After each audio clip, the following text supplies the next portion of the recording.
Bonjour Léa, bonjour Elisa. Merci beaucoup de participer à cette rencontre pour l'association Solaire. Donc, juste pour remettre un petit peu le cadre, jusqu'à présent, on a fait plusieurs podcasts où on s'intéressait à la qualité de vie au travail des professionnels, que ce soit de la santé, de l'éducation, parce qu'on sait que la qualité de vie au travail a un impact sur la qualité des accompagnements des enfants. Et cette année, pour 2023, on aimerait plutôt s'intéresser à la qualité de vie des familles, donc des familles qui ont un enfant en situation de handicap. Et donc aujourd'hui, moi, je suis très intéressée par ce podcast parce que vous n'êtes pas les parents, mais ça concerne la fratrie. Et la fratrie, voilà, on en parle, mais peut-être pas assez. Et tout l'impact l'impact du handicap sur les frères et sœurs, c'est intéressant aussi d'avoir votre témoignage. Donc, je vais vous laisser vous présenter. Alors, Elisa? Allez, Elisa. Bonjour, donc du coup, moi je m'appelle Elisa, j'ai 26 ans, je vis actuellement du coup en région parisienne, donc avec mes parents et mon petit frère Paul, du coup, qui est porteur de trisomie 21. Voilà, pour la petite présentation rapide. Et moi, de mon côté, si je devais me présenter, alors moi, je m'appelle Léa, j'ai 25 ans. Je suis issue d'une fratrie de 3 enfants. Donc, j'ai un frère qui est un petit peu plus grand que moi, qui a 26 ans aujourd'hui, et une sœur, Marion, qui, elle, a aussi un handicap, donc elle a 29 ans, et elle a une pathologie pulmonaire et cardiaque. Alors, et on n'a pas très aujourd'hui, bien entendu, ça a un petit peu coupé. il n'y a pas de souci, je peux recommencer. Donc, je disais oui que j'étais issue effectivement d'une fratrie de 3 enfants.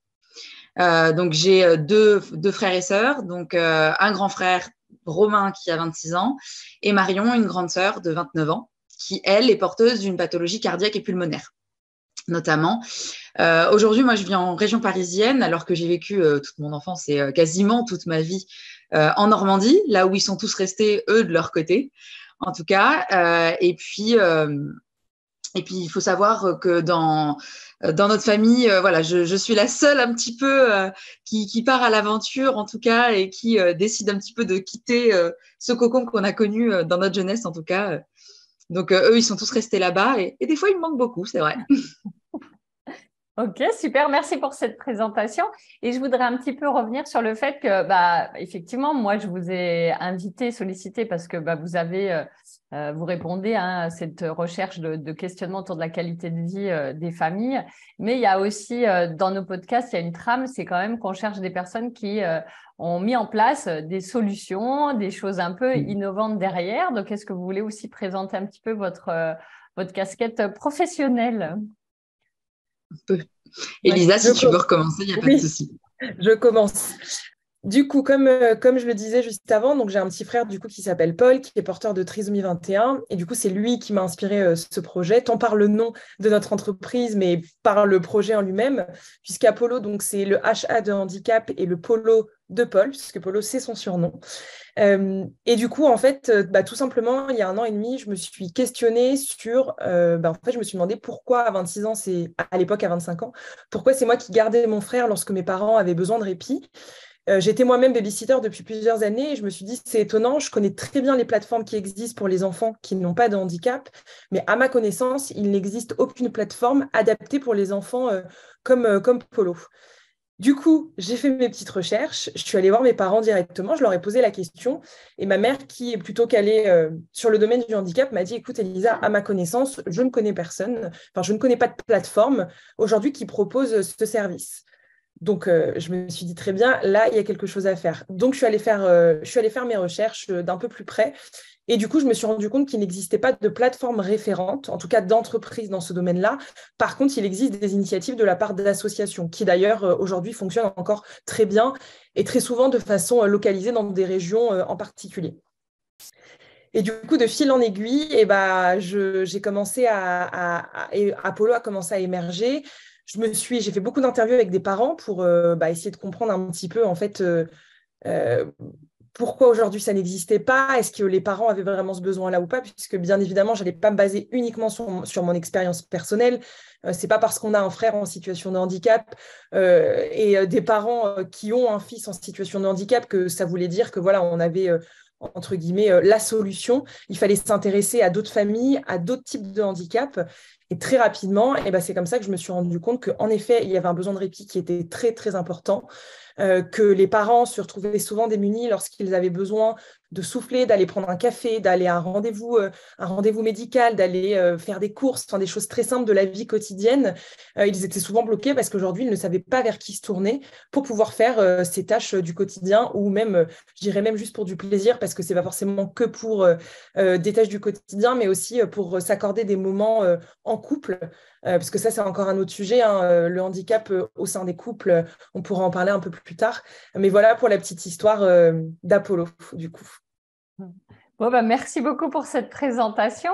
Et bah, effectivement, on va revenir un petit peu sur votre expérience en tant que famille. Et donc, vous avez bien évoqué cette problématique du répit, du besoin de répit. Mais est-ce que vous, dans votre quotidien, voilà, qu'est-ce que vous pouvez décrire de votre quotidien en tant qu'enfant quand vous étiez plus jeune? Qu'est-ce que vous avez vécu?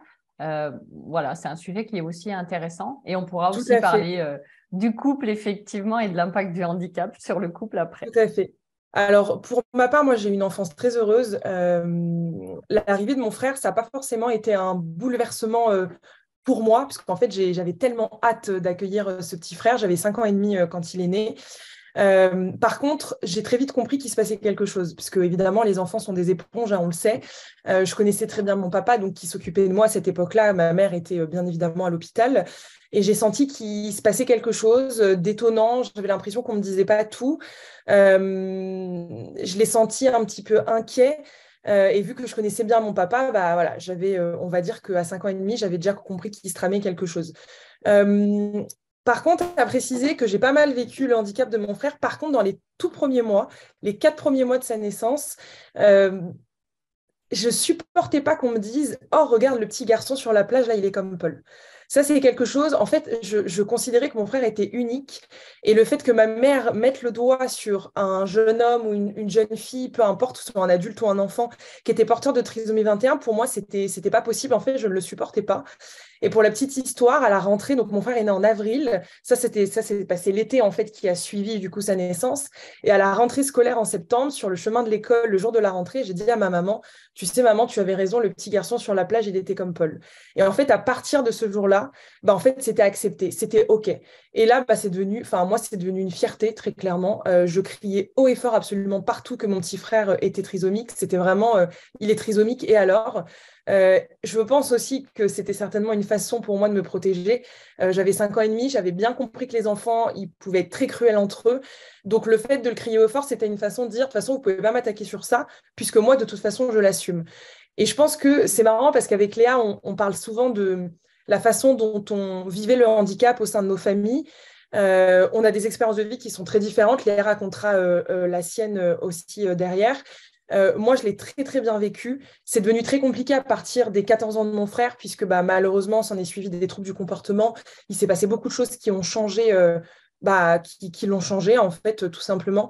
Mais j'ai pour habitude de dire que mes parents sont venus à tous mes spectacles de danse. Je dis tout le temps cette phrase parce que c'est une façon de dire mes parents étaient toujours là quand j'avais besoin d'eux. Ils n'ont pas fait de différence.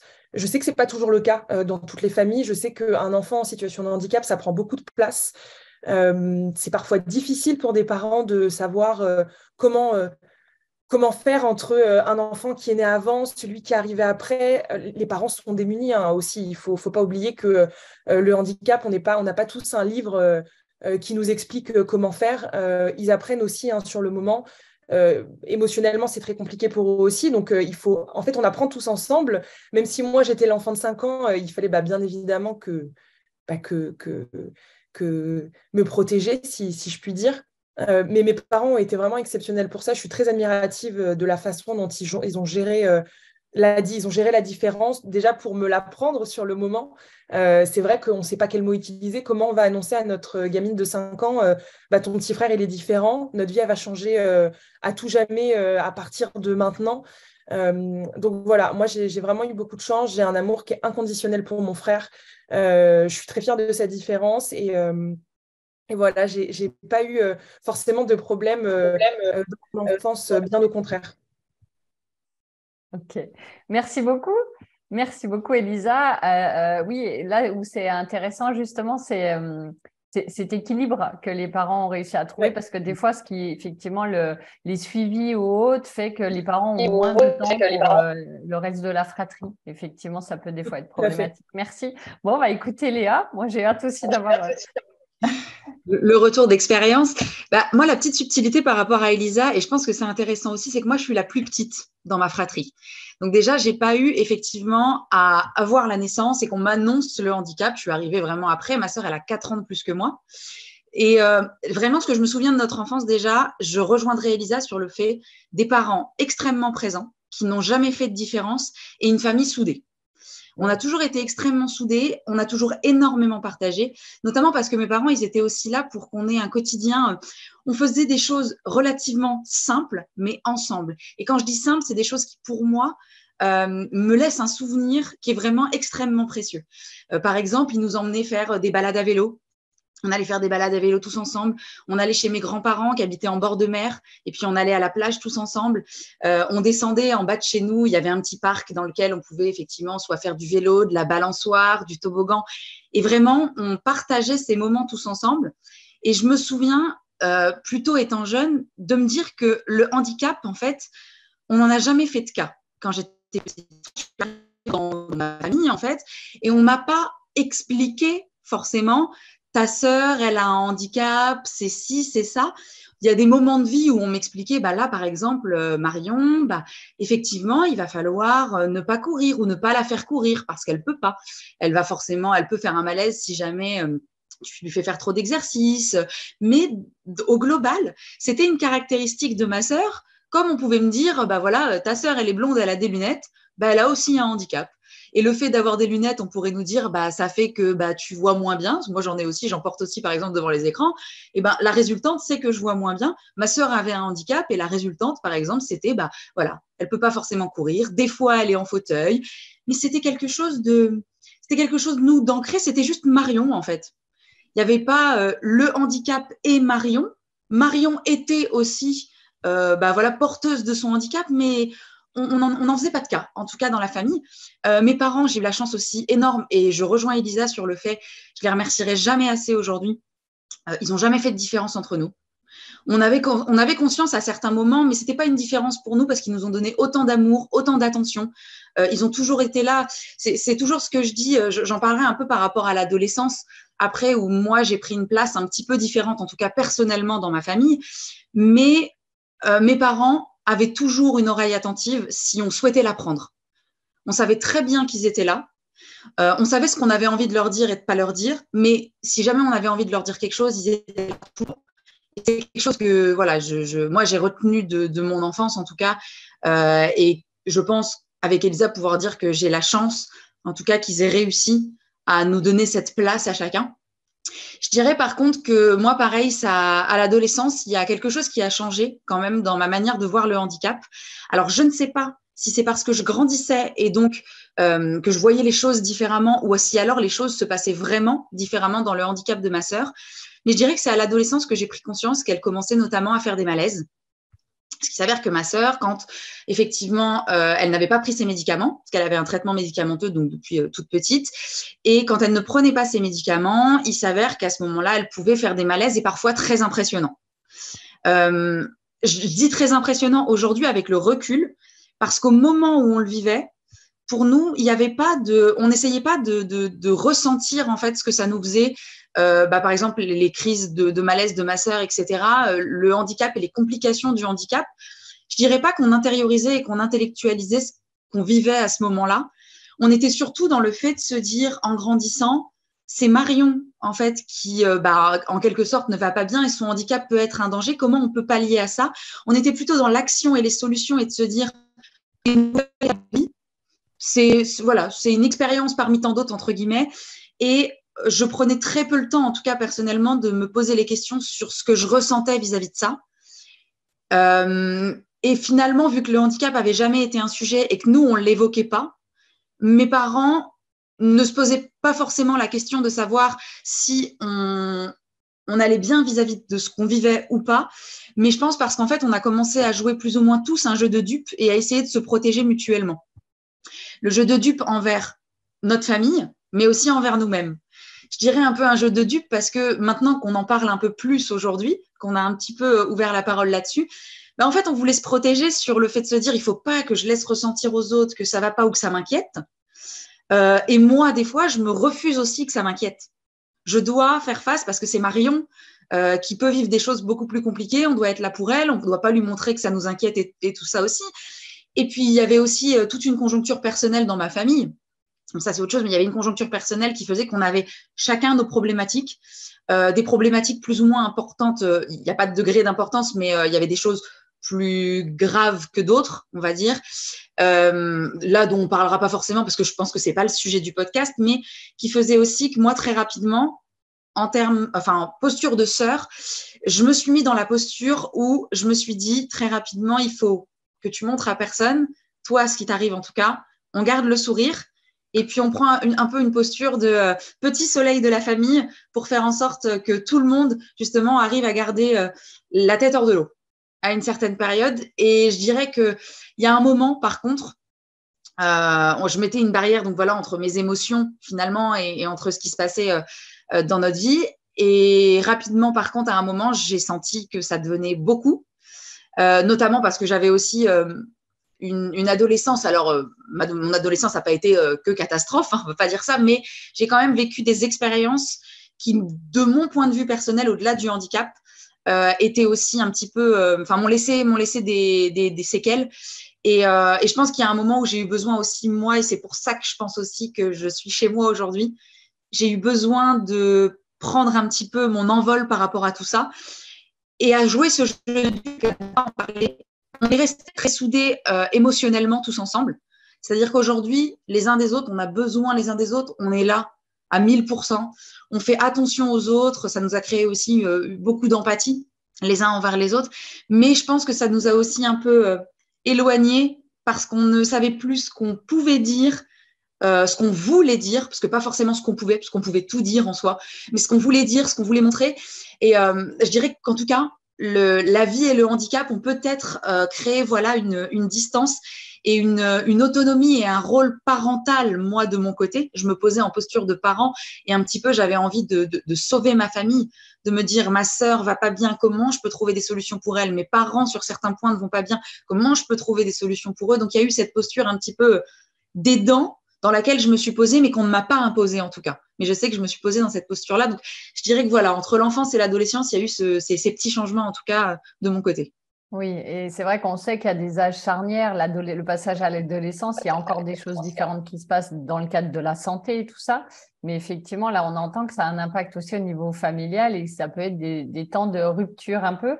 Après, moi, ce que je trouve super intéressant, justement, c'est ce témoignage de qu'est-ce qui aurait pu, selon toi, hein, Léa, qu'est-ce qui aurait pu te permettre d'éviter d'être le rayon de soleil alors que tu avais peut-être envie de dire là c'est trop ou j'ai pas envie d'être aidant parce qu'au final c'était dans l'action, donc il n'y a pas le recul nécessaire et le recul arrive avec quelques années après. Donc finalement, il y aura quels auraient été peut-être les points de vigilance à transmettre, que ce soit aux parents ou même aux soignants, parce que les soignants accompagnent l'enfant en situation de handicap. Mais nous, moi, je suis psychomotricienne aussi. Il y a toute une réflexion sur comment on inclut justement la fratrie dans le soin. Et là, est-ce que ça pourrait être un axe à réfléchir justement de comment on inclut la fratrie et comment on essaye de faire attention à ça? Parce qu'un enfant ne doit pas avoir le rôle d'aidant, même si… depuis le début, on l'entend, que ce soit pour le babysitting ou autre. Ça se fait un peu de fait parce qu'il y a besoin. Mais voilà, quelle serait la chose intéressante ou la proposition à faire, l'idée? Je me dis toujours de mon point de vue que, donc, comme je le disais, mes parents m'ont toujours laissé cette place en tout cas. Si j'avais des questions à poser, je pouvais les poser. Ils n'ont jamais été réfractaires et ils étaient en plus très présents pour répondre vraiment à tout. Sans tabou dans notre famille. C'était assez facile de pouvoir parler, en tout cas. Après, de le vouloir, on comprend que c'était un petit peu différent.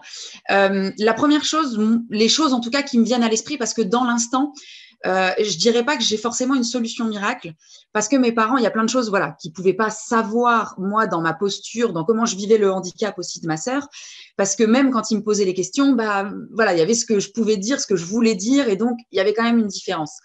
Mais il y a une expérience, par exemple, qui me vient quand même à l'esprit. c'est le jour, la première fois où je suis allée avec ma sœur à l'hôpital Necker à Paris, parce qu'elle était suivie. Elle y allait, alors si je ne dis pas de bêtises, c'était 1 à 2 fois par an. Elle devait faire un suivi en cardiologie notamment. Et il s'avère que moi, pendant très longtemps, je l'ai compris le jour où on m'a dit aujourd'hui, ta sœur, elle doit aller à l'hôpital, t'es plus grande, j'avais 13 ans, me semble-t-il, et on me dit, est-ce que tu veux accompagner ta sœur? Il y avait sa marraine qui y allait, mais bon, moi, j'étais en période de vacances. Est-ce que tu veux accompagner ta sœur? Voilà, ça va te faire en même temps voir un peu Paris. Bon, tu vas l'accompagner dans son parcours de soins.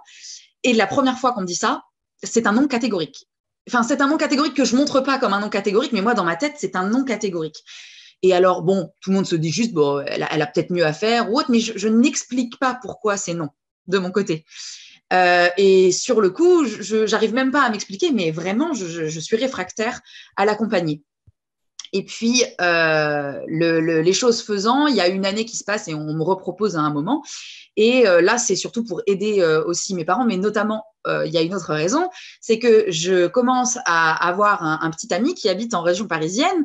Et donc, on me dit, accompagne ta sœur dans le parcours de soins et derrière, tu vas aller chez ses parents. À ton petit ami, tu vas passer une semaine avec lui parce que c'était période de vacances. Donc, il y a une petite carotte qui me faisait en tout cas passer ce palier d'aller dans ce parcours de soins. Et en fait, j'en parle à mes parents avant parce que je leur dis que ça m'angoisse beaucoup.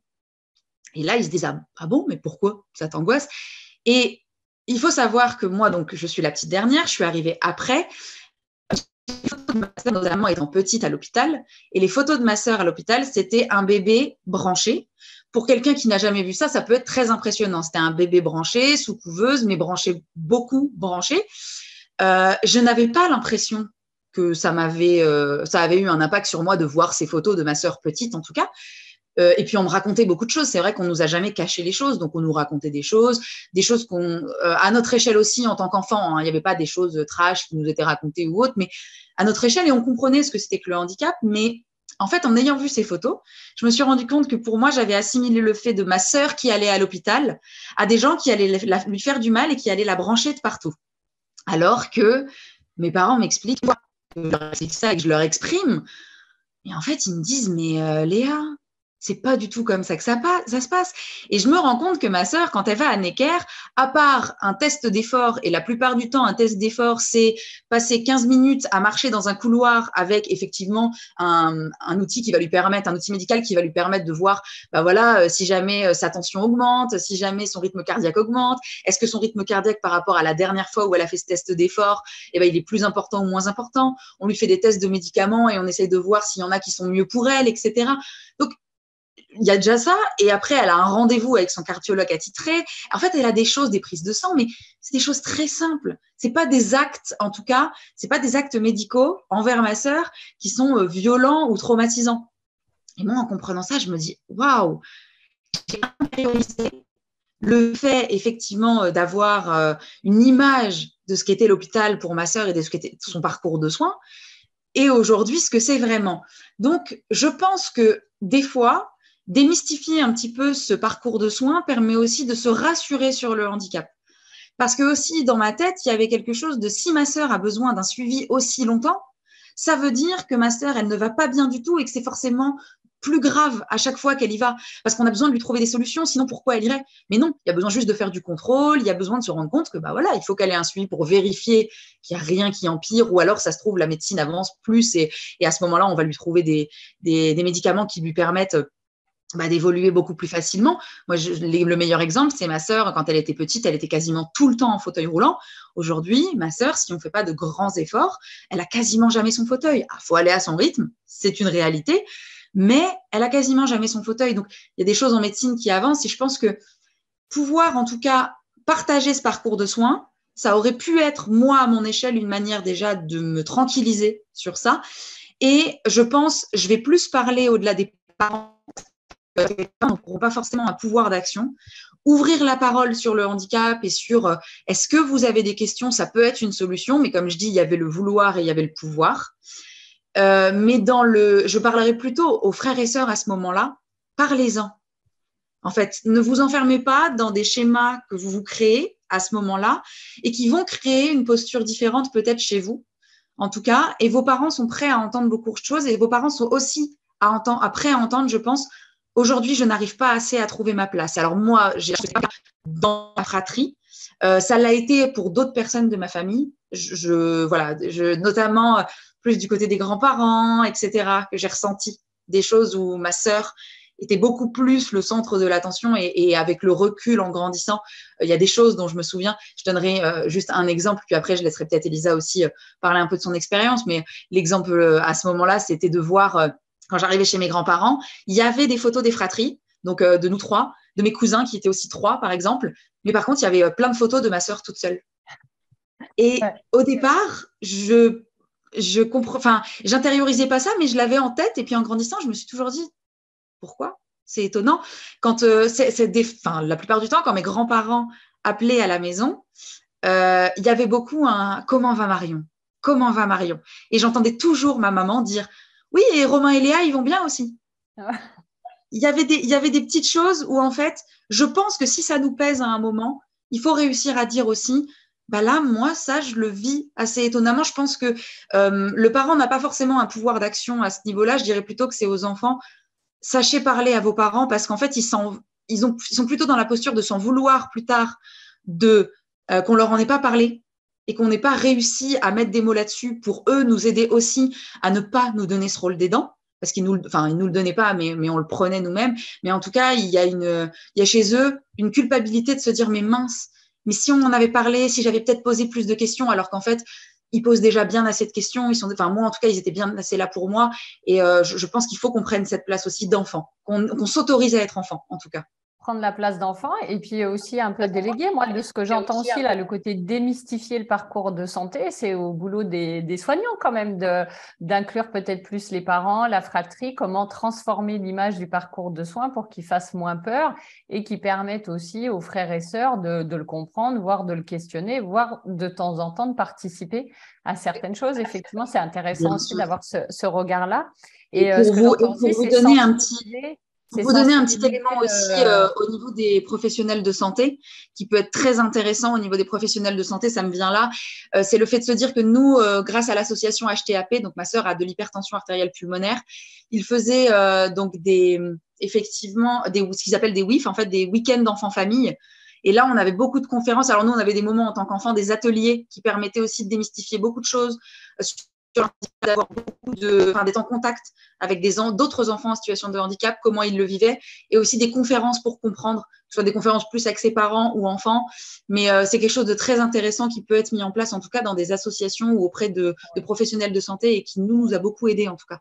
Oui. Et l'autre point que j'ai noté aussi, c'est le fait de effectivement parler à la famille, parler à la fratrie, mais il y a aussi parler au cercle élargi de la famille.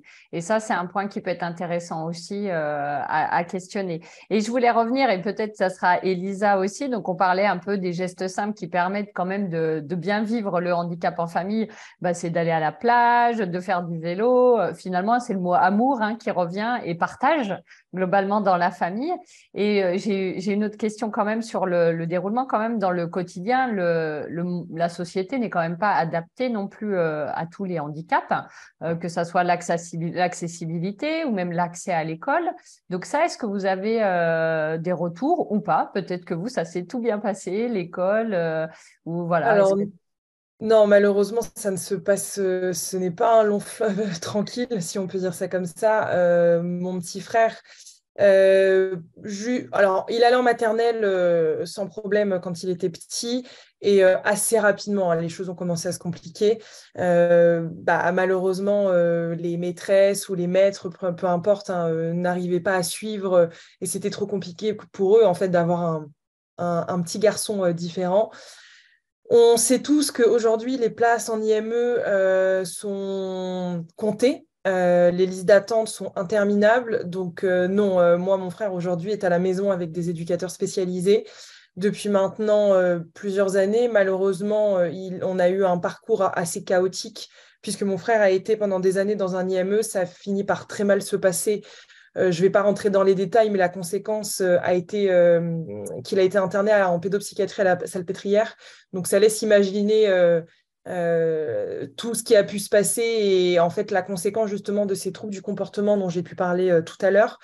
un changement très compliqué, puisque quand on passe d'un enfant qui est très sociable, qui est très doux, et qui du jour au lendemain peut développer de la violence, bah, ça chamboule absolument tout dans une famille. On n'est pas préparé à ça, que ce soit les parents ou que ce soit, bah, entre autres, moi en tant que sœur. Donc non, aujourd'hui, c'est un combat sans fin. Aujourd'hui, on est encore dans ce combat. Mes parents cherchent un établissement.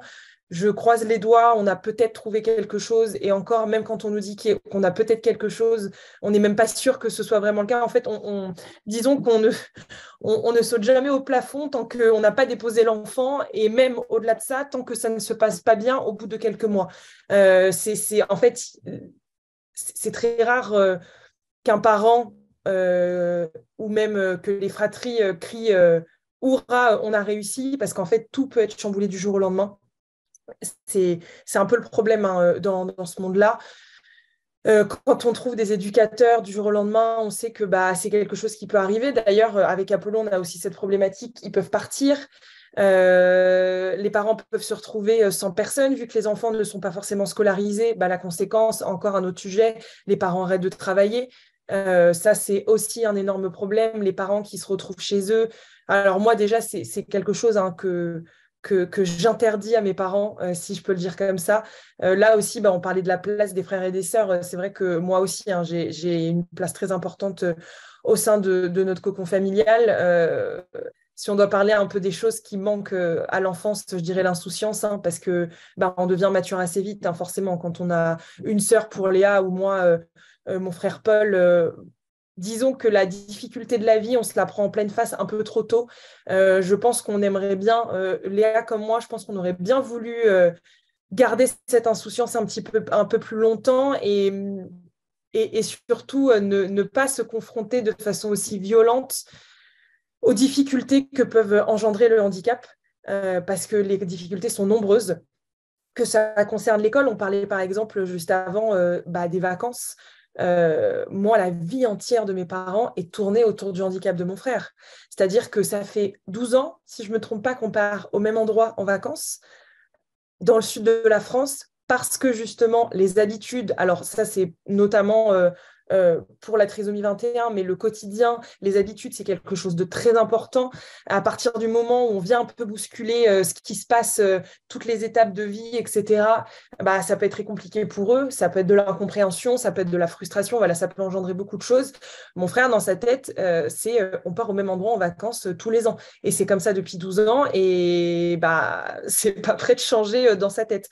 Donc voilà, et bah, les vacances, voilà, les vacances d'été, pour être très sincère, c'est un plaisir, pas vraiment. Enfin, moi, quand je reviens de vacances et que je dis à Léa, écoute, c'était pas des vacances. Moi, j'ai aidé mes parents parce que je pars en vacances avec eux pour les aider. J'ai 26 ans, donc ça peut quand même paraître très étonnant de se dire que bah, je pars encore avec eux, mais parce qu'ils ont besoin de souffler. Mon frère est tellement prenant, il a 20 ans, il a beaucoup d'énergie. Je suis même plus sûre qu'aujourd'hui ce soit adapté à lui, qu'on parte en vacances là-bas, mais bon, il faut bien quand même qu'on quitte Paris au bout d'un moment parce que c'est pour mes parents, pour moi et pour lui, c'est quand même très important. Mais voilà, pour revenir un peu à ce qu'on disait, non, aujourd'hui, il y a un manque d'établissement qui est très, très important. J'ai envie de dire, rien n'est adapté. Aujourd'hui, il y a une pénurie d'accompagnants, on le sait aussi, ce n'est pas un secret. C'est aussi comme ça qu'Apollo, nous pour Apollo, on réfléchit à des types d'accompagnants, des différents profils, notamment les étudiants. Aujourd'hui, on sait par expérience, pour avoir interviewé des parents, que les étudiants peuvent être un vivier très important. Tous ceux qui sont en école de psychomotricité, en faculté de psychologie, ergothérapie et j'en passe, aujourd'hui, c'est des profils qui n'ont pas été exploités et pourtant, les parents sont très intéressés par ce type de profil. Aujourd'hui, avec Apollo, on essaye de trouver des solutions concrètes pour que les parents aient des moments de répit sans pour autant que ce soit des éducateurs spécialisés. Alors, attention, on en a beaucoup aujourd'hui qui sont préinscrits sur notre plateforme parce qu'il y a des types, des profils d'enfants. Par exemple, mon frère Paul, une étudiante, c'est pas possible, ou un étudiant d'ailleurs, c'est pas possible. C'est forcément un éducateur spécialisé, déjà parce qu'il a 20 ans. Les enfants ou adultes porteurs de trisomie ont une force qui est décuplée. Donc voilà, il y a plein de facteurs qui rentrent en compte et qui font qu'une étudiant ou un étudiant ne serait pas possible pour lui aujourd'hui. Mais voilà, aujourd'hui, malheureusement, il y a beaucoup de problèmes dans le domaine du handicap. Quand on parlait d'accessibilité aussi, ça c'est un énorme problème. Enfin, moi, je suis outrée, ça c'est encore un autre sujet, mais de l'accès dans les métros pour les personnes en situation de handicap. Pour être allé plusieurs fois à l'étranger l'année dernière, que ce soit au Portugal, que ce soit en Espagne, mais absolument partout, il est possible pour des personnes en fauteuil roulant de se déplacer dans les métros. C'est extrêmement simple. Tout a été pensé par des ascenseurs, etc. À Paris, je me suis fait d'ailleurs un jour la remarque. Je me suis dit, pars de chez toi et dans ta tête, dis-toi, là, je suis en fauteuil, je dois aller à un rendez-vous. Mais en fait, je me suis retrouvée bloquée extrêmement rapidement. Et je me suis dit, mais c'est une honte, aujourd'hui, en 2023, de ne pas pouvoir juste prendre le métro. Ou alors le bus, mais ça fait des détours pas possibles. En plus, les gens soufflent dans le bus quand quelqu'un rentre avec une poussette ou avec un fauteuil roulant parce que ça dérange leur petit moment de calme dans le bus. Enfin voilà, aujourd'hui, c'est absolument pas adapté. C'est un énorme sujet. Je pense qu'il y a énormément de choses à faire. Nous, à notre échelle, on essaye de faire ce qu'on peut avec nos moyens. Malheureusement, pour tout ce qui concerne les infrastructures, aujourd'hui, on ne peut pas à notre échelle faire quelque chose. Mais par contre, on peut essayer d'apporter du répit, on peut trouver des solutions, on peut trouver des nouveaux profils, parce que oui, il y a une pénurie, ça c'est vrai. Par contre, là, c'est encore un autre problème. Il faudrait que l'État pense à augmenter les salaires, puisque aujourd'hui, les métiers dans le domaine du médico-social, de la petite enfance ou de l'activité adaptée, qui sont les profils que nous, aujourd'hui, on recrute, ce sont des métiers qui sont très importants et plus que nécessaires. Et aujourd'hui, on ne les paye pas assez pour ce qu'ils font. Et aujourd'hui, la suite, c'est que plus personne ne va vouloir faire ces métiers. Et qu'est-ce qu'on va faire pour ces enfants-là? Qui va les accompagner à l'école dans le cas où des enfants sont scolarisés? Quand on est dans la même situation que moi et qu'on a besoin d'éducateurs spécialisés à la maison, qui va venir s'occuper de ces enfants? Il y a aussi une logique, hein, on en a déjà parlé avec Léa, mais aujourd'hui, des parents qui sont obligés d'arrêter de travailler, c'est des parents qui ne font plus tourner une économie. Donc, je ne comprends pas pourquoi le gouvernement aujourd'hui ne s'intéresse pas à ça, puisque des parents qui trouvent la personne adaptée pour s'occuper de leur enfant, c'est des personnes qui peuvent travailler. Et pour être très sincère, qui sont très heureux d'aller travailler. Ça, c'est quelque chose qu'ils ont tendance à oublier. Parce que quand notre quotidien tourne autour du handicap, les parents, et mes parents, c'est pour ça que je leur interdis catégoriquement d'arrêter de travailler, parce que c'est se sortir en fait, du monde de façon générale. Je dis, si vous commencez à ne même plus voir des collègues, à être dans la vraie vie et à vous enfermer uniquement chez vous, mais vous allez devenir complètement fou. Oui. Donc, Oui. c'est un sujet qui est vraiment très important. Donc, non, aujourd'hui, rien n'est adapté, en fait, j'ai envie de dire. Rien n'est adapté. Oui, il y a des évolutions, heureusement. Heureusement aussi qu'il y a le corps médical qui est là pour ses parents. Moi, je parle pour moi personnellement, hein, justement, le psychomotricien de mon frère, que mon frère adore, la psychologue de mon frère qui nous suit depuis des années, qui est absolument formidable et heureusement qu'elle est là pour nous. Les éducateurs qui viennent chez moi, que ce soit des femmes ou des hommes, sont exceptionnels, mais on en a chié, si on peut dire ça comme ça. C'est un peu brut de décoffrage, pardon. Mais pour en arriver là, il a fallu du temps. Rien n'est parfait encore aujourd'hui parce que là, on a l'impression que c'est un peu tout beau, tout rose. Ça l'est absolument pas. Mais rien n'est adapté et ses parents doivent se battre constamment. Et je pense que c'est surtout ça, en fait, que la plupart des gens n'arrivent pas à comprendre, c'est que c'est un combat quotidien qui est épuisant. Les parents sont à bout de force, en fait, ils n'en peuvent plus. Et c'est aussi pour ça que les fratries prennent un peu la relève quand ils le souhaitent. Avec Léa, on en parlera peut-être après, mais on n'était ni elle ni moi, et d'ailleurs c'est marrant parce que c'est lors d'une interview qu'on s'est rendu compte de ça, ni elle ni moi n'étions destinés à nous lancer dans le monde du handicap, c'était même rédhibitoire, si je dois dire ça comme ça. Il était absolument hors de question qu'on mêle notre vie personnelle à notre vie professionnelle. C'est déjà assez difficile à la maison pour qu'en plus, on s'inflige de devoir parler du handicap régulièrement dans notre vie professionnelle. En fait, on a été rattrapé très vite par la réalité, puisque même si on est très différentes avec Léa, on a aussi beaucoup de similitudes dans nos caractères et dans notre façon de voir la vie, dans nos valeurs. C'est ce qui a fait aujourd'hui qu'on est associés aussi. Mais en fait, de façon assez évidente, moi, je sors d'un parcours en agence de publicité et de communication. Et je me suis dit, mais en fait, il est où le sens dans tout ça? Enfin, je ne comprends pas ce que je fais, je ne comprends pas. Enfin, on m'a dit d'ailleurs, une de mes anciennes patronnes m'a dit, mais tu sais, Elisa, on ne sauve pas des vies. Et je lui ai répondu, eh ben, c'est bien le problème. Et elle m'a dit, mais du coup, tu n'es peut-être pas au bon endroit. Je lui ai dit, oui, je ne suis peut-être pas au bon endroit. Et ça expliquait peut-être aussi le fait que je ne me retrouve pas dans ce moule. Je ne me comprenais pas moi-même, je ne comprenais pas pourquoi je n'arrivais pas à voir... à ressentir ce que je devais ressentir pour mon métier, alors que j'étais en plein dans mes études. Normalement, j'aurais dû adorer ce que j'étais en train de faire, et c'était absolument pas le cas. Et au final, en fait, quand Apollo a commencé à émerger, en fait, c'est devenu une évidence, hein, très rapidement. Et je me suis dit, ah, tu voulais pas travailler dans le monde du handicap, et finalement, ça va peut-être te rattraper plus vite que prévu. Et du coup, c'est aussi pour ça qu'on se retrouve là aujourd'hui. Parce que voilà, on est deux sœurs, on est très impliqués dans la vie de nos frères et sœurs, dans la vie de nos parents. C'est important aussi de dire qu'on a aussi notre place en tant que personne voilà, à part entière, Léa et Elisa. Mais c'est vrai que oui, le handicap, ça prend beaucoup de place dans une vie. Et aujourd'hui, on a décidé de mettre un peu notre pierre à l'édifice à notre façon pour pouvoir aider ces familles et peut-être ses frères et sœurs. Et je rebondirai juste un petit peu sur ce que disait Léa tout à l'heure quand on parlait de ce qui pourrait être mis en place justement pour les fratries. Moi, par mon expérience personnelle, quelque chose qui a été vraiment très utile, ça reprend un petit peu ce que disait Léa, mais c'est l'écoute. Je vais expliquer pourquoi. En fait, je ne sais absolument pas pourquoi ça s'est passé comme ça pour moi, mais en fait, quand j'étais en primaire, j'avais une psychologue qui très régulièrement venait me chercher et faisait des séances avec moi. Je ne sais pas pourquoi ça s'est passé comme ça. C'était certainement lié au fait que j'ai un frère en situation de handicap. Mais en fait, très régulièrement, tous les 2-3 mois, elle me demandait de venir dans son cabinet qui était au sein de l'école. Et en fait, elle me demandait comment tu vas et elle me faisait dessiner. Très vite, elle se rendait compte que j'étais très heureuse, que mon petit frère, j'étais très fière d'en parler. Et je trouve ça super important parce que, du coup, en fait, j'avais la liberté de pouvoir parler de la différence de mon frère. Et je sais que, vu le contexte dans lequel on m'avait mis, s'il y avait un problème, j'en aurais parlé. Parce que j'étais avec quelqu'un en confiance, que je voyais assez régulièrement, et qui me demandait comment tu te sens avec Polo à la maison, comment ça se passe, et avec tes parents. C'était des questions très simples, mais qui pouvaient indiquer, s'il y avait un problème, bien évidemment, que potentiellement, il y avait quelque chose à faire pour le régler. Et un autre point, quelque chose que j'ai vécu pour parler un peu des expériences dont Léa a parlé tout à l'heure, la seule chose qui, moi, a été un petit peu compliquée, c'est qu'à l'âge de mes 5 ans et demi, 6 ans, donc très peu de temps après que Paul soit né, ou j'avais peut-être 7 ans, je ne sais plus, j'allais à des rendez-vous. Donc, c'était notamment chez le psychomotricien. Et en fait, mes parents allaient faire leur séance avec mon frère. Moi, c'était un peu compliqué parce que j'entendais parfois mon frère crier, parce que voilà, il fallait le faire bouger, etc. Enfin, parfois, c'était un petit peu compliqué. Et en fait, je me suis retrouvée face à un enfant, un adolescent plutôt, polyhandicapé de 16 ans. Et ça m'a extrêmement choquée.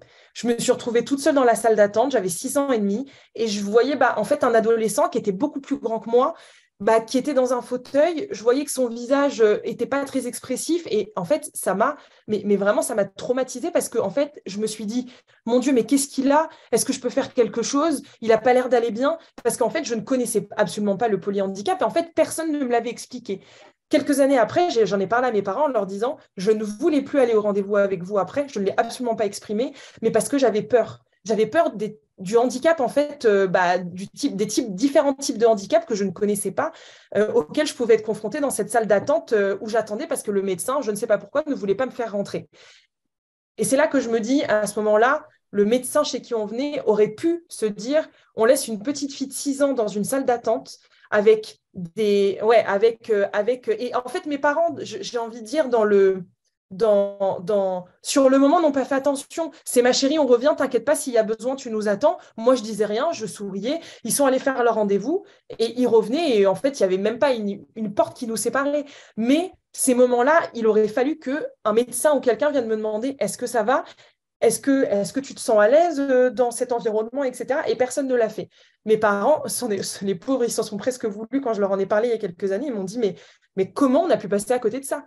Comment on n'a pas pu penser à te dire? Je lui dis, mais vous aviez tellement de choses à penser que c'était pas de votre faute. C'est juste qu'en effet, un enfant de 6 ans, il faut lui expliquer ce qu'est le polyhandicap. L'autisme, la trisomie aussi. Parce que moi, mon frère est porteur de trisomie, mais c'est mon frère. Donc, moi, je le vois avec des yeux qui sont des yeux de grande sœur. Je peux avoir un enfant porteur de trisomie en fait qui n'a pas du tout le même comportement et je ne vais pas forcément comprendre ce qui se passe. Donc, c'est pour ça que je dis la parole, c'est très important aussi du côté du corps médical pour se dire, bah, en fait, quand il y a un frère ou une sœur, peut-être juste lui poser la question, est-ce que ça va? Est-ce que tu comprends ce qu'on est en train de faire avec ton frère? Est-ce que les autres enfants que tu as pu croiser tout à l'heure, est-ce que tu as des questions? C'est des choses très simples, mais ça peut avoir son importance et ça m'aurait peut-être rassuré, ça m'aurait peut-être évité de ne pas avoir envie de retourner à ces rendez-vous tous les samedis matins. En plus, ça a duré pendant quelques années, donc voilà. Oui. Bah, merci beaucoup, hein, parce que c'est déjà très, très riche. Voilà, moi, je retiens l'importance du sens et de l'écoute. Et bah, l'école, c'est le lieu. Hein, il y avait des psychologues scolaires, il y en a de moins en moins, mais Oui, c'est vraiment quelque chose qu'il faut continuer à développer quand même, hein, pour tout à fait. accompagner tous les enfants.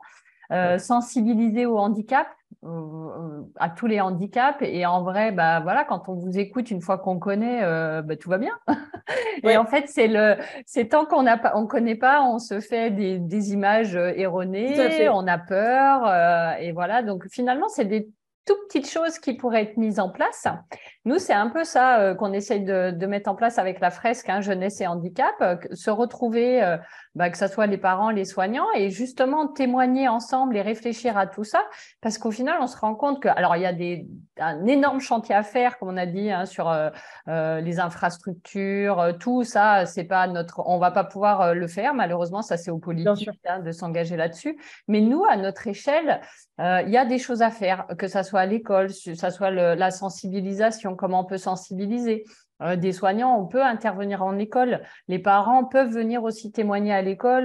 Peut-être que ça peut s'organiser avec les structures d'école. Enfin, moi, il y a plein de choses à imaginer et je trouve ça assez positif quand même, même si on entend que c'est quand même très compliqué.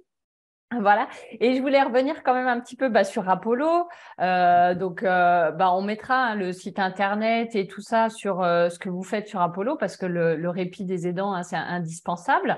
Et justement, par rapport à Apollo, aujourd'hui, quels seraient vos besoins, vos demandes qu'on pourrait relayer, voilà, pour que le projet avance, parce qu'il est très concret et ça répond à un vrai besoin des familles. Bah, actuellement, si Elisa, tu souhaites que je prenne un petit peu la parole Oui, pour vas-y, répondre à ça. je compléterai après. Vas-y. Déjà, je pense aujourd'hui, pour savoir un petit peu où on en est, donc pour resituer pour tout le monde, effectivement, Apollo, c'est une plateforme de mise en relation en fait entre des parents qui ont un besoin de garde ou d'accompagnement spécialisé pour leur enfant en situation de handicap et des accompagnants qui sont adaptés et formés justement pour pouvoir s'occuper de ces enfants-là.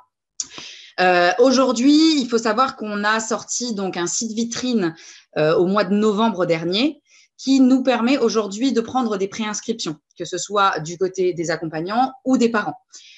Pourquoi préinscription? Parce que le service, il est en train justement d'être développé. On est dans des grosses questions de développeurs, de mise en place de la plateforme, etc. Des choses qu'on n'a pas en interne, parce que ni Elisa ni moi-même ne sommes en compétence de coder un site internet. Donc ça, effectivement, c'est des choses qu'on va trouver chez une personne externe. Mais dans l'idée, cette phase de préinscription, pour nous, par contre, elle est très importante. Parce que le jour où la plateforme sort, alors on est quand même très proche d'une sortie, on va parler de mars, effectivement, début de deuxième trimestre de cette année, donc ça arrive, c'est demain. Il faut se le dire, c'est demain. Et cette préinscription, pourquoi elle est importante pour nous? Ça nous permet de quantifier, en fait, si l'offre répond aussi à la demande. Parce que si demain, effectivement, on a, je vais vous dire même, alors, je pense qu'on peut même gonfler les chiffres parce qu'aujourd'hui, on s'en rend compte avec nos préinscriptions, mais si demain, on a 1500 parents qui nous disent on a besoin à travers la France et qu'on se rend compte en face qu'on n'a que 500 accompagnants, effectivement, on va avoir une problématique. Donc, ces phases, nous, de préinscription, elles sont très importantes pour quantifier aujourd'hui l'offre et la demande et savoir aussi dans quelle région, dans quel secteur géographique on a le plus de demandes aujourd'hui. Il faut savoir que c'est dur de se développer sur toute la France en même temps. C'est très compliqué.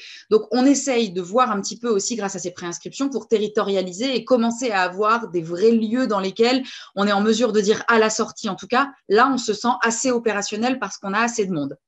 Aujourd'hui, on va être assez honnête, ça se concentre principalement forcément, qu'on arrive à avoir des grands viviers d'accompagnants, notamment. Et aujourd'hui, on a quand même plus d'accompagnants que de parents. Donc, c'est quand même une première chose qu'on voudrait dire, même si on est écouté par exemple par des parents, c'est une bonne nouvelle que d'avoir plus d'accompagnants que de parents de notre côté. On peut donner des chiffres. Nous, en commençant vraiment à communiquer sur du recrutement, c'est un peu la partie d'Elisa, ce qu'elle fait aujourd'hui, mais en recrutant depuis début janvier activement, on a réussi aujourd'hui à avoir plus de 500 accompagnants. On a passé la barre des 500 hier, donc on est hyper fiers aussi de ça. Et on a passé aussi la barre des 300 familles. Donc, pour l'instant, plus d'accompagnants que de familles. Mais nous, ce qui peut être intéressant, c'est effectivement que où justement la mise en avant du service et de ses préinscriptions aide énormément à avoir de nouvelles familles ou à avoir de nouveaux accompagnants. On va donner un exemple plus parlant. Aujourd'hui, donc on met en place des actions de communication, mais des fois, on est relayé, alors qu'on ne le sait pas, par une association qui vient d'un département ou d'une région où on ne s'attendait pas. Notamment, j'ai l'exemple que je disais à Elisa l'autre jour, je suis en train de reprendre nos préinscriptions, de voir un peu qui s'est préinscrit. Puis je lui dis, mais c'est très étonnant, j'ai plein de monde qui s'inscrivent en Gironde, alors qu'on n'a pas mis en place non plus une action de communication en Gironde très, très précise. Donc, je me dis, bon, c'est étonnant, tous les derniers, ils viennent tous de Gironde. Et puis, en fait, en cherchant un petit peu, Elisa me dit derrière, j'ai pas communiqué plus en Gironde qu'ailleurs, donc étonnant. Et en fait, elle me dit, ça y est, j'ai trouvé une association à partager Apollo, à parler d'Apollo. Nous avait pas forcément dit qu'ils en avaient parlé, mais en fait, ça nous a ramené, que ce soit du côté des parents ou des accompagnants, beaucoup de préinscriptions en Gironde, par exemple. Donc, on se rend compte de l'influence que aussi sur, en tout cas, la connaissance, que ce soit du côté parent ou du côté accompagnant de notre service, et de l'intérêt qui est porté parce que l'association pousse aussi un service en lequel elle croit. Alors nous, c'est important qu'on croit aussi en notre service et c'est pour ça qu'on va travailler aussi main dans la main avec des associations pour que eux nous donnent aussi un retour sur ce qu'on fait, pour qu'on puisse améliorer le service qui réponde le plus à ce dont les parents ont besoin, ce dont les accompagnants ont besoin et qui puissent nous faire un retour sur leur domaine d'activité qu'ils ont depuis très longtemps au niveau associatif et qu'on puisse avoir un retour d'expérience sur ce qui est déjà fait depuis longtemps, pas repartir de zéro. Il y a des choses qui sont très bien faites dans des associations. On ne prétend pas réinventer la roue, hein. On prétend pas faire mieux aussi que ce qui est déjà fait. Et donc, c'est pour ça que c'est aussi hyper important d'avoir des gens comme vous qui nous permettent effectivement un regard sur ce qui est déjà fait, sur une expérience de nombreuses années, en fait, pour pouvoir améliorer un service aujourd'hui que nous, on met en place. Et derrière, in fine, améliorer l'accompagnement des accompagnants, mais aussi des parents dans un même temps. Donc, moi, c'est la première chose, effectivement, aujourd'hui à laquelle je pense quand je pense de quoi avez-vous besoin aujourd'hui de manière très terre à terre. C'est notre grosse réalité parce que la visibilité, en tout cas, du service et les conseils sur le service permettent, nous, derrière, d'avancer de manière, en tout cas, la plus efficace possible et la plus qualitative possible, je pense. Je ne sais pas si, Elisa, tu as des choses à rajouter sur ce sujet, en tout cas. Alors non, j'allais juste dire oui, en effet, le recrutement, c'est vrai que moi, c'est ma partie. Aujourd'hui, je peux très rapidement, je peux dire que les partages, que ce soit sur les réseaux sociaux, que ce soit par le biais d'un réseau, par exemple, vu que vous êtes psychomotricienne, à partir du moment où vous partagez autour de vous à vos collègues professionnels ou à des étudiants, par exemple, dans ce domaine-là, nous, on voit l'impact. C'est vrai que, alors aujourd'hui, c'est notamment par les réseaux sociaux qu'on communique et justement, c'est comme ça que des associations entendent parler de nous ou nous partagent et c'est vrai que ça a un très gros impact. Donc non, là aujourd'hui, je dirais le point le plus important, c'est la visibilité dont nous avons besoin absolument pour que les gens puissent prendre connaissance du service et du coup se préinscrire derrière. Oui. Eh bien, merci beaucoup. Et moi, je voulais quand même rajouter, parce qu'on a discuté un petit peu avec Léa aussi, effectivement, vous y mettez beaucoup de sens. Donc ça, c'est quelque chose qui, pour nous, au niveau de l'association solaire, c'est important.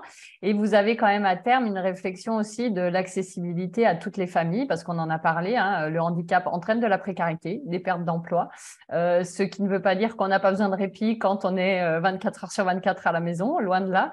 Donc ça aussi, moi, je voulais le signaler que vous avez cette réflexion aussi là-dessus, voilà, et je pense que c'est important aussi de le dire que l'idée c'est que ça concerne tout le monde parce que tout le monde en a besoin. Donc merci beaucoup. En fait, j'aimerais bien continuer. J'ai encore des millions de questions à poser, mais je me dis ça va peut-être être trop long. Peut-être qu'on en refera un autre de podcast dans quelques mois ou pour voir l'avancée où ça en est. Pour finir, je ne sais pas, est-ce que vous voulez rajouter quelque chose ou je propose en général une petite citation qui vous booste pour continuer la journée ou pour tenir tous les jours. Voilà, je vous laisse continuer.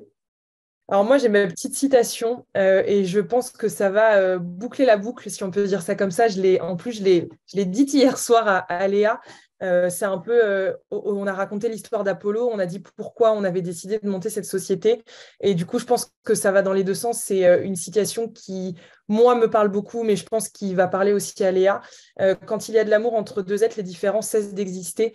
Et je pense que voilà, ça résume très bien ce pourquoi on fait ça aujourd'hui.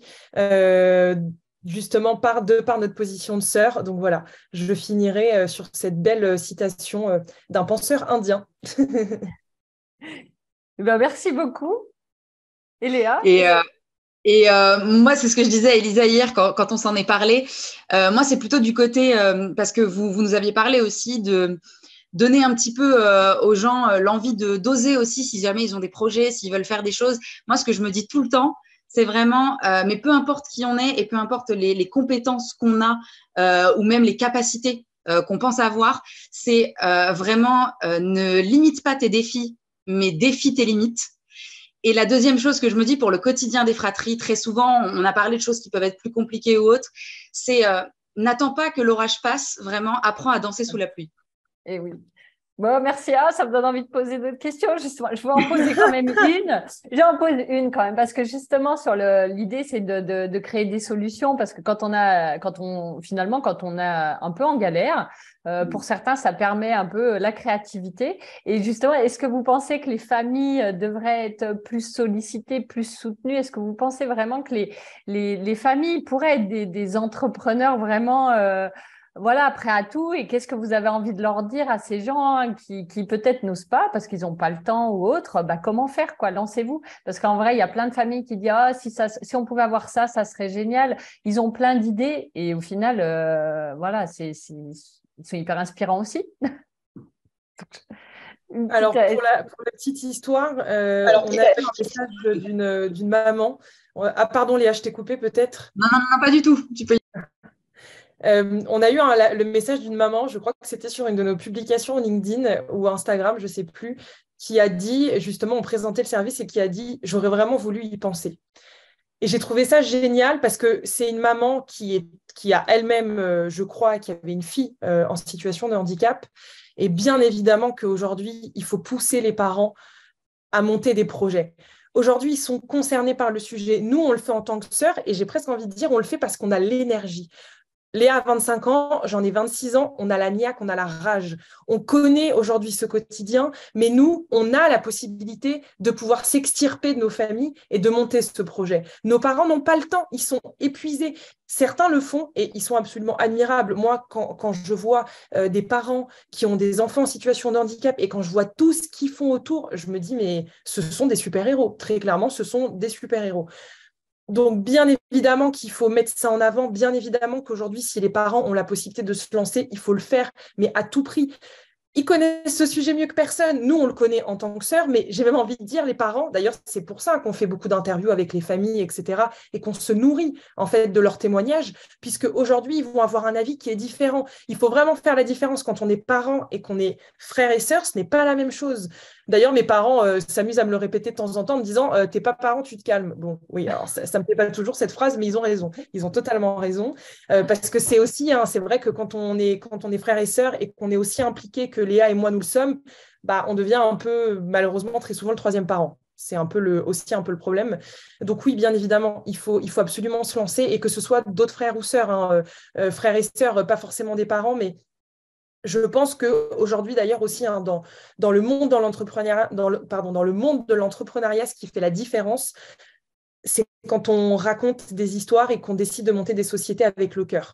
Bien évidemment, ça ne fait pas tout. Attention, monter une entreprise, ça implique beaucoup de choses. Il faut bien évidemment aujourd'hui qu'il y ait un business model derrière qui tienne la route. Sinon, si on fait ça qu'avec le cœur, ça va être compliqué. Mais aujourd'hui, nous, on pose nos tripes sur la table en montant Apollo. On a décidé avec toutes ces idées qu'on avait, on ne veut pas se lancer dans le monde du handicap, on ne veut pas mélanger notre vie privée, notre vie professionnelle. Bah, la preuve aujourd'hui, c'est qu'il y a un an, on disait quelque chose, aujourd'hui, on en est là. Donc, il faut se lancer, il faut aller au bout de ses idées, au bout de ses rêves. Des échecs, on va tous en avoir. Et d'ailleurs, on en parlait avec Léa la dernière fois, et c'est exactement ce qu'on disait, quand on n'essaye pas, bah, on ne peut pas savoir si ça va fonctionner ou pas. On n'a jamais la certitude. Nous-mêmes, avec Apollo aujourd'hui, on n'a pas la certitude à 100% que ça va fonctionner. Mais nous, on travaille très, très dur pour que ce soit le cas. Donc voilà, allez au bout, surtout ne pas toujours écouter les autres, parce que très souvent, quand on monte une société, on va nous dire « mais c'est difficile, mais c'est beaucoup d'embûches ». Mais oui, mais c'est une aventure qui est incroyable. Et la preuve, c'est difficile, mais on est là et on n'a pas l'intention de lâcher. Donc, je dis, ouais, go.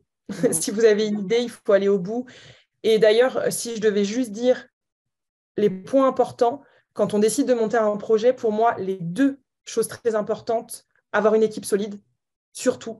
Parce qu'être seul, et avec Léa, on le sait, c'est pas possible. Pour être très sincèrement, sur le long terme, c'est pas possible. Il faut absolument être à minima 2 pour monter une entreprise, parce que ça peut être très, très compliqué pour plein de raisons que je ne vais pas évoquer, mais d'être seul. Et ensuite, je dirais se faire accompagner, bien se faire entourer. Et nous, notamment par le fait d'avoir un incubateur, ça peut être vraiment un plus, que ce soit pour un parent, que ce soit pour un jeune, peu importe. Mais voilà, je dirais ces 2 choses. Être 2, avoir une bonne équipe et se faire accompagner. Eh bien, merci beaucoup. C'était super intéressant et on essaiera de rester en lien. En tout cas, on va vous suivre et peut-être qu'on fera une nouvelle interview dans quelques mois pour avoir un peu des nouvelles. Merci. Avec plaisir en tout cas. Merci. Merci beaucoup à vous en tout cas, Isabelle. Merci. Si vous cherchez des informations, des notes, des références en lien avec ce podcast, allez directement sur le descriptif de celui-ci. Si vous souhaitez me contacter pour me parler de mon travail, me proposer de nouveaux sujets ou me présenter des invités, vous pouvez me contacter directement via le site internet de notre association www.solerlab.org. Solaire, Lab, SOLAIRLAB.org. Si vous appréciez tout ce travail, si vous souhaitez m'aider, n'hésitez pas à vous abonner, à mettre des mots doux dans les commentaires, à partager sur vos réseaux sociaux et à mettre 5 étoiles quand c'est possible. C'est vraiment important, cela donne le moral, cela nous aide à nous faire connaître et à faire connaître l'association. En tout cas, je vous dis à très vite pour un nouvel épisode.